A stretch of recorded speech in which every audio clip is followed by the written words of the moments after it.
नाशिक जिल्हा रुग्णालयाच्या आवारामध्ये मारहाण झाल्याची घटना घडली आहे आणि ही मारहाणीची घटना सीसीटीव्हीत सुद्धा चित्रित झाली आहे। पत्नीला ठार मारल्याच्या आरोपांवरून पतीला मारहाण करण्यात आली। ही दृश्य आपण पाहतोय।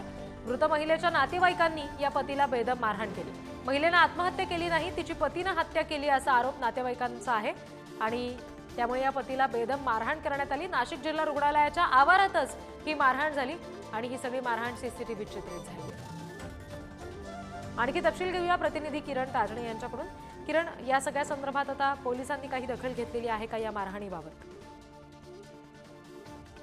खरं तर नाशिकच्या जिल्हा रुग्णालयामध्ये यापूर्वी देखील असाच एक सीसीटीव्ही समोर आला होता। थेट वॉर्डमध्ये जो काही नातेवाईकांनी जाऊन बेदम मारहाण केल्याचा प्रकार समोर आलेला होता आणि अशी सर्व परिस्थिती असताना पुन्हा एकदा नाशिकच्या जिल्हा रुग्णालयाच्या आवारामध्ये अशा स्वरूपाचा मारहाणीचा प्रकार घडलाय।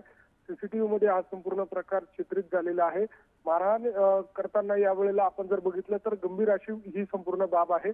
यामध्ये जो पती आहे तो गंभीर जखमी देखील झालेला आहे। त्याच्यावर जिल्हा रुग्णालयातच उपचार देखील केले जात आहे। मात्र एकूणच जर बघितलं तर संशयावरनं मयत जी पत्नी होती तिच्या नातेवाईकांनी पतीला बेदम मारहाण केलेली आहे आणि या संपूर्ण प्रकरणात अद्यापपर्यंत पोलिसांनी कुठलीही दखल घेतलेली नाहीये, कुठलाही गुन्हा याबाबतचा दाखल केलेला नाहीये। त्यामुळे या सगळ्या पार्श्वभूमीवर सीसीटीव्ही मात्र या संपूर्ण मारहाणीच्या समोर आलेला आहे आणि आता पुढील काळामध्ये नेमकी काय कारवाई केली जाते हे बघावं लागणार आहे। जी, निश्चित। धन्यवाद या सगळ्या तपशिलांसाठी किरण।